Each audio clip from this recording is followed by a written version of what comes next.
Hi, this is Mrs. Ward, and I'm going to be reading chemistry book, chapter 10, section 3, reactions in aqueous solutions. The objectives of this section are to describe aqueous solutions. I think that you maybe could already do that. Describe an aqueous solution. Number 2 is to write complete ionic and net ionic equations for chemical reactions in aqueous solutions.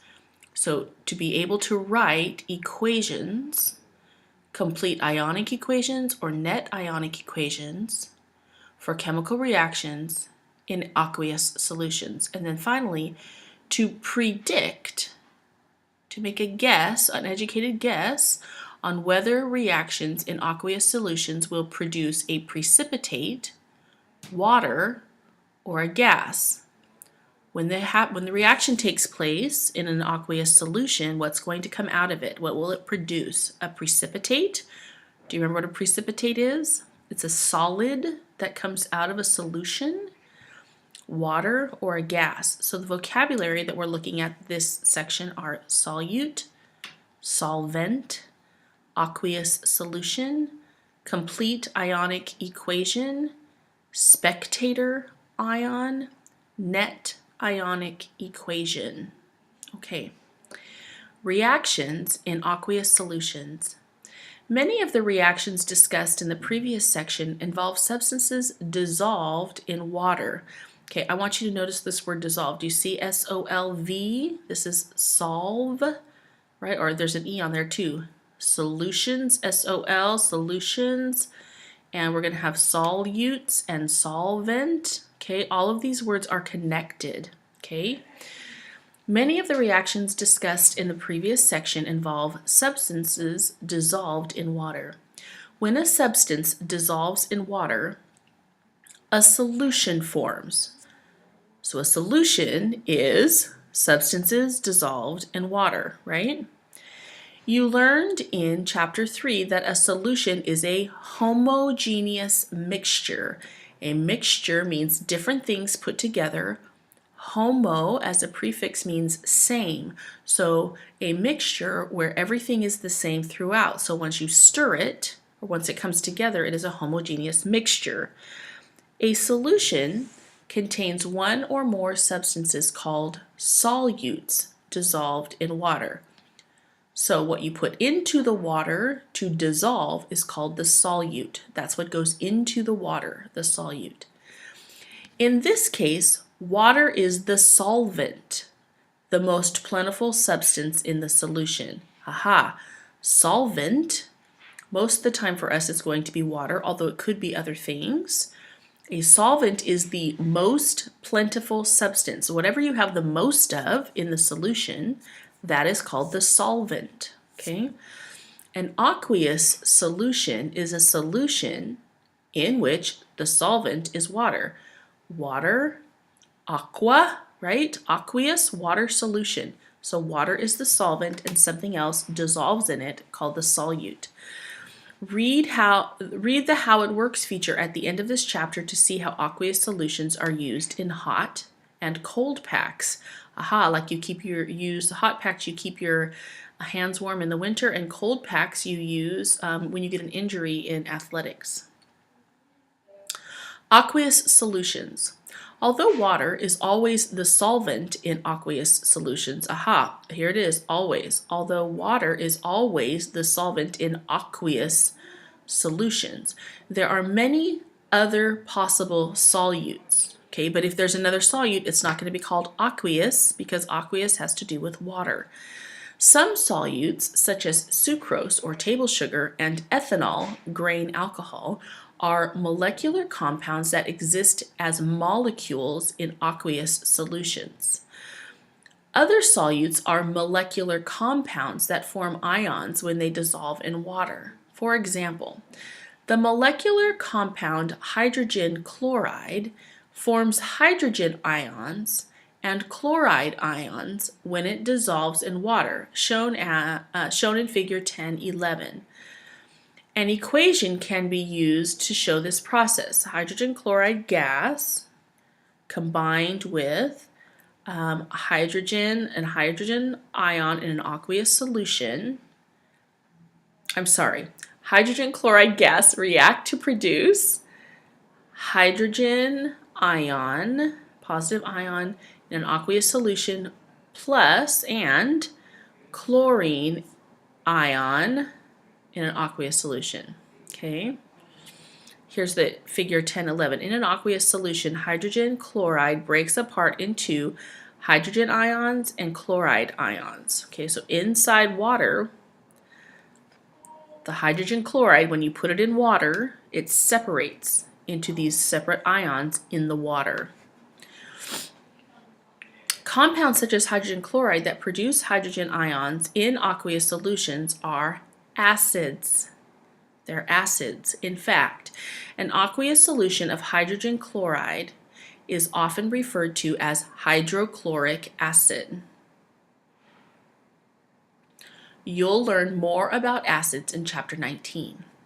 In addition to molecular compounds, ionic compounds may be solutes in aqueous solutions. Okay, so we've been talking about molecular compounds in solution, but now we're going to talk about ionic compounds in solutions. Recall from Chapter 8 that ionic compounds consist of positive ions and negative ions held together by ionic bonds. When ionic compounds dissolve in water, their ions can separate.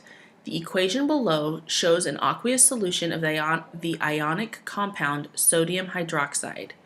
Sodium hydroxide in an aqueous solution reacts to produce sodium, positive ion in an aqueous solution, and hydroxide, negative ion in an aqueous solution. When two aqueous solutions that contain ions as solutes, okay, ions go into the solution, they are the solutes, there's what dissolved. When two solutions are combined, the ions may react with one another. That means they sometimes do and sometimes don't. These reactions are always double replacement reactions. The solvent molecules, water in aqueous solutions, right, is the solvent. The solvent molecules, which are all water molecules, do not usually react. Three types of products can form from these double replacement reactions. A precipitate. What is a precipitate? It is the solid that comes out of solution, or water, or gas. You can observe a precipitate forming when you do the mini lab for this chapter. Reactions that form precipitates. Some reactions that occur in aqueous solutions produce precipitates. For example, when aqueous solutions of sodium hydroxide and copper chloride are mixed, a double replacement reaction occurs in which the precipitate copper-2 hydroxide forms. So here we have sodium hydroxide in an aqueous solution and copper chloride 2 in an aqueous solution, and they react to produce two sodium chlorides in an aqueous solution and copper hydroxide 2 as a solid, and this solid is what's called the precipitate, right? Note that the chemical equation does not show some details of this reaction. Sodium hydroxide and copper-2 chloride are ionic compounds. Therefore, in aqueous solutions, they exist as Na plus and OH minus and Cu2 plus and Cl minus ions. When their solutions are combined, copper-2 as a positive ion in one solution and hydroxide minus ions in the solution react to form the precipitate copper-2 hydroxide. Copper-2 hydroxide, solid precipitate. the sodium and chloride ions remain dissolved in the new solution. Okay. To show the details of reaction that involve ions in aqueous solutions, chemists use ionic equations. Ionic equations differ from chemical equations in that substances that are ions in solution are written as ions in the equation. Look again at the reaction between aqueous solution of sodium hydroxide and copper 2 chloride. To write the ionic equation for this reaction, you must show the reaction, the reactants, and the products as ions. So here are the reactants, and here's the product. And you have to show them as ions. Aha, plus, minus, 2 plus, minus. Oh, here's the 2 to balance it out, right? 2 minus, 2 plus. Okay, you have to show that they are ions. In an ionic equation that shows all of the particles in solution as they realistically exist is called a complete ionic equation. Okay, that was one of our goals, to know how to write one of these. So, an ionic equation that shows all of the particles in a solution as they realistically exist is called a complete ionic equation. Let's go back and look at this. 2 sodium ions in an aqueous solution and 2 hydroxide ions in an aqueous solution and copper 2 ions in an aqueous solution and 2 chloride ions in an aqueous solution react to produce 2 sodium ions in an aqueous solution and 2 chloride ions in an aqueous solution and copper 2 hydroxide as a solid precipitate. Okay? Note that the sodium ions and the chloride ions are both reactants and products. Sodium is a reactant and a product. Chloride is a reactant and a product. Because they are both reactants and products, they do not participate in the reaction. They're not part of it. Ions that do not participate in a reaction are called spectator ions. They just watch, right? They're spectators. They just watch, and usually are not shown in ionic equations. Okay, so if they're spectator ions, they're not going to be showing up in the ionic equations. In some ionic equations, they show up in the complete, but I think this is going to tell us they don't show up in the net. Ionic equations that include only the particles that participate in the reaction are called net ionic equations. So what's the difference between a complete ionic equation and a net ionic equation? The complete ionic equations include everything as it realistically exists. But a net ionic equation is not going to include spectator ions, or those things which are not involved in the reaction. It goes in this way and comes out this way. It goes in this way and comes out this way. They're not included. See, they're crossed off. Okay? This is a net ionic equation. Net ionic equations are written from complete ionic equations by crossing out all of the spectator ions.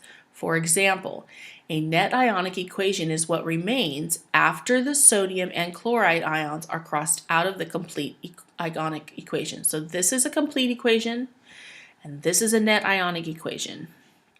Only the hydroxide and copper ions are left in the net ionic equation shown below. So 2 hydroxide ions in an aqueous solution and copper 2 ions in an aqueous solution react to produce copper hydroxide 2 as a precipitate, a solid. Okay? Like the aqueous solution of HCl you saw in figure 1011, sodium hydroxide, NaOH, in an aqueous solution dissociates into its ions sodium and hydroxide. Copper chloride also dissociates into its ions.